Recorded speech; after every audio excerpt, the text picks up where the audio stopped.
Volume 3, Chapter 4. Elizabeth had been a good deal disappointed in not finding a letter from Jane on their first arrival at Lambton, and this disappointment had been renewed on each of the mornings that had now been spent there.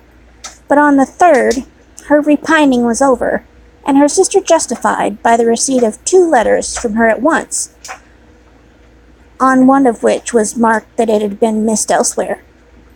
Elizabeth was not surprised at it, as Jane had written the direction remarkably ill.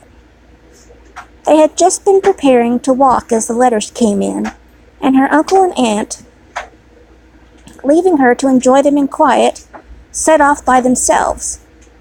The one missent must be first attended to. It had been written 5 days ago. The beginning contained an account of all their little parties and engagements, with such news as the country afforded, but the latter half, which was dated a day later and written in evident agitation, gave more important intelligence. It was to this effect: "Since writing the above, dearest Lizzie, something has occurred of the most unexpected and serious nature, but I am afraid of alarming you. Be assured that we are all well. What I have to say relates to poor Lydia. An express came at 12 last night, just as we were all gone to bed, from Colonel Foster, to inform us that she was gone off to Scotland with one of his officers, to own the truth with Wickham. Imagine our surprise. To Kitty, however, it does not seem so wholly unexpected. I am very, very sorry. So imprudent a match on both sides, but I am willing to hope the best, and that his character has been misunderstood. Thoughtless and indiscreet, I can easily believe him. But this step, and let us rejoice over it, marks nothing bad at heart. His choice is disinterested at least, for he must know my father can give her nothing. Our poor mother is sadly grieved. My father bears it better. How thankful am I that we never let them know what has been said against him. We must forget it ourselves. They were off Saturday night about 12, as in conjectured, but were not missed till yesterday morning at 8. The express was sent off directly. My dear Lizzie, they must have passed within 10 miles of us. Colonel Foster gives us reason to expect him here soon. Lydia left a few lines for his wife, informing her of their intention. I must conclude, for I cannot be long from my poor mother. I am afraid you will not be able to make it out, but I hardly know what I have written." Without allowing herself time for consideration, yet scarcely knowing what she felt, Elizabeth, on finding this letter, instantly seized the other, and opening it with the utmost impatience, read as follows. It had been written a day later than the conclusion of the first. "By this time, my dearest sister, you have received my hurried letter. I wish this may be more intelligible, but though not confined for time, my head is so bewildered that I cannot answer for being coherent. Dearest Lizzie, I hardly know what I would write, but I have bad news for you, and it cannot be delayed. Imprudent as a marriage between Mr. Wickham and our poor Lydia would be, we are now anxious to be assured it has taken place, for there is but too much reason to fear they are not gone to Scotland. Colonel Foster came yesterday, having left Brighton the day before, not many hours after the express. Though Lydia's short letter to Mr. F. gave them to understand that they were going to Gretna Green, something was dropped by Denny expressing his belief that Mr. W. never intended to go there, or to marry Lydia at all, which was repeated to Colonel F., who, instantly taking the alarm, set off from B, intending to trace their route. He did trace them easily to Clapham, but no further, for on entering that place they removed into hackney coach, and dismissed the chaise that brought them from Epsom. All that is known after this, that they were seen to continue to the London road. I know not what to think. After making every possible inquiry on that side of London, Colonel F. came on into Hertfordshire, anxiously renewing them all, the turnpikes, and at the end in Barnet and Hatfield, but many but without any success. No such people had been seen to pass through.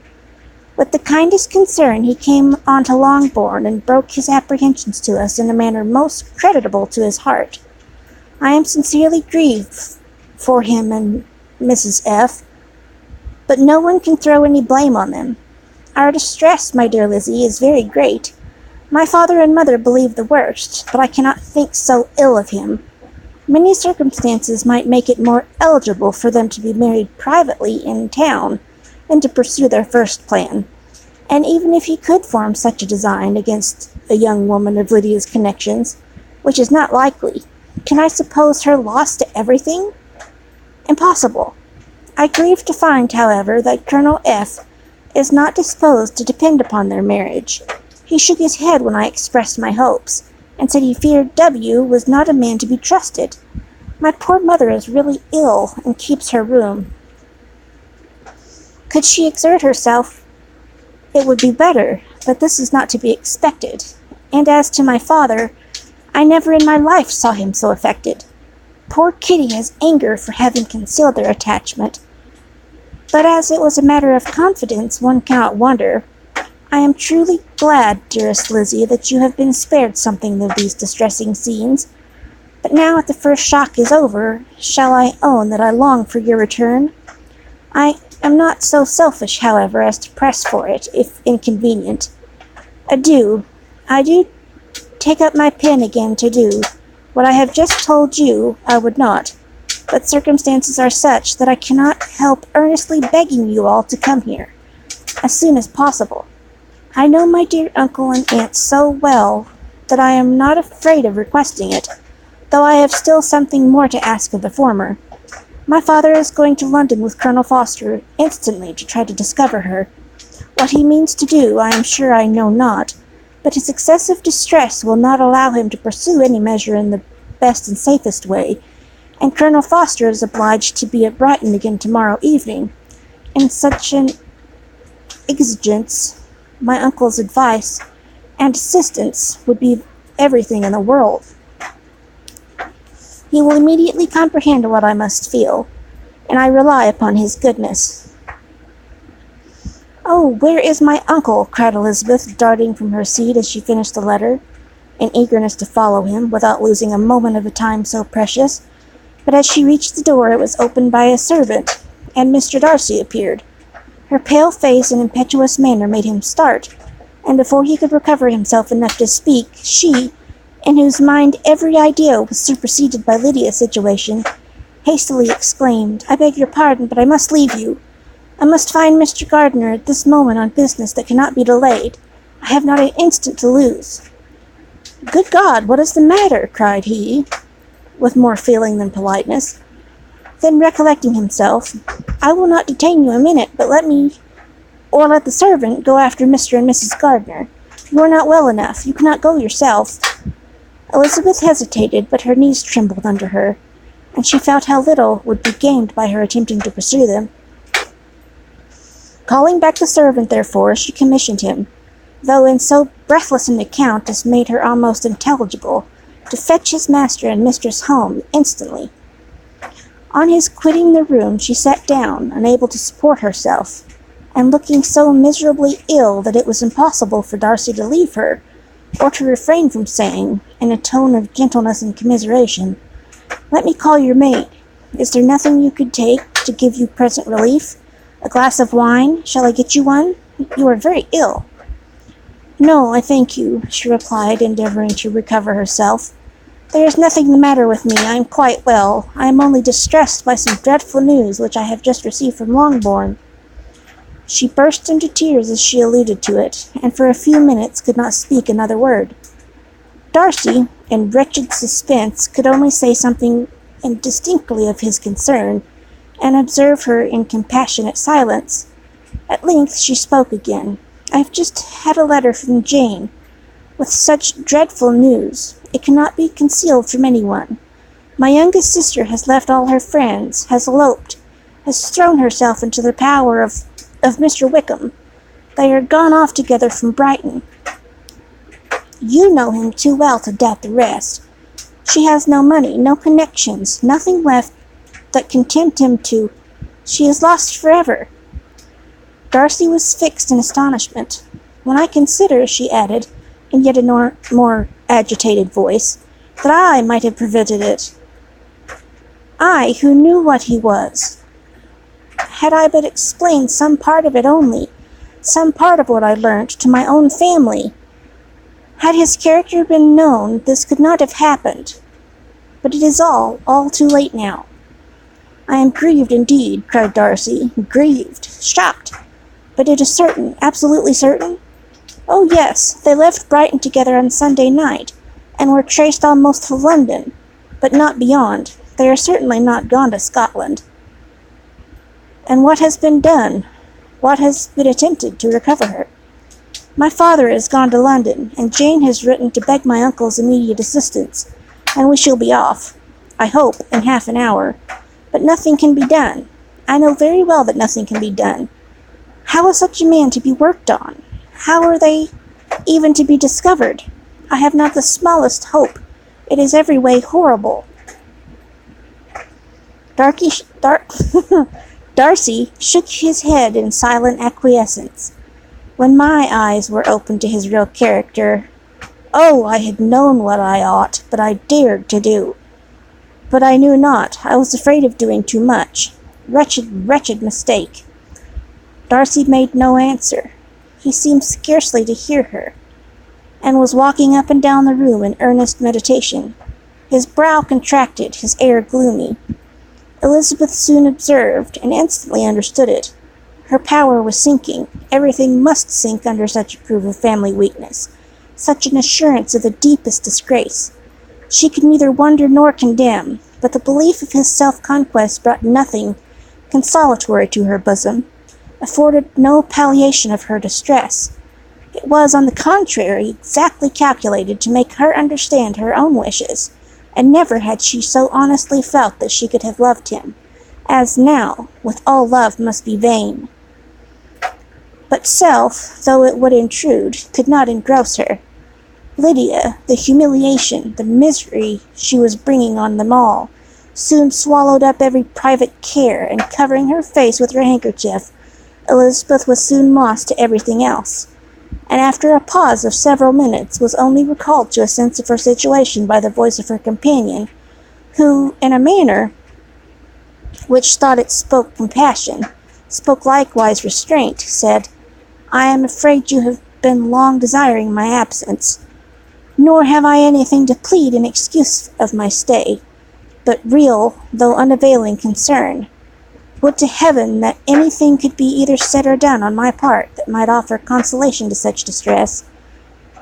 But I will not torment you with vain wishes, which may seem purposely to ask for your thanks. This unfortunate affair will, I fear, prevent my sister's having the pleasure of seeing you at Pemberley today. Oh yes, be so kind as to apologize for us to Miss Darcy. Say that urgent business calls us home immediately. Conceal the unhappy truth as long as it is possible. I know it cannot be long. He readily assured her of his secrecy, again expressed his sorrow for her distress, wished it a happier conclusion than there was at present reason to hope, and leaving his compliments for her relations, with only one serious, parting look, went away.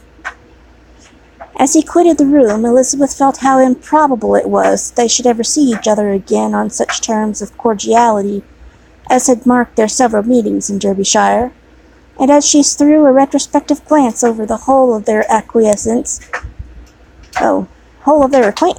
so full of contradictions and varieties, sighed at the perverseness of those feelings which would now have promoted its continuance, and would formerly have rejoiced in its termination.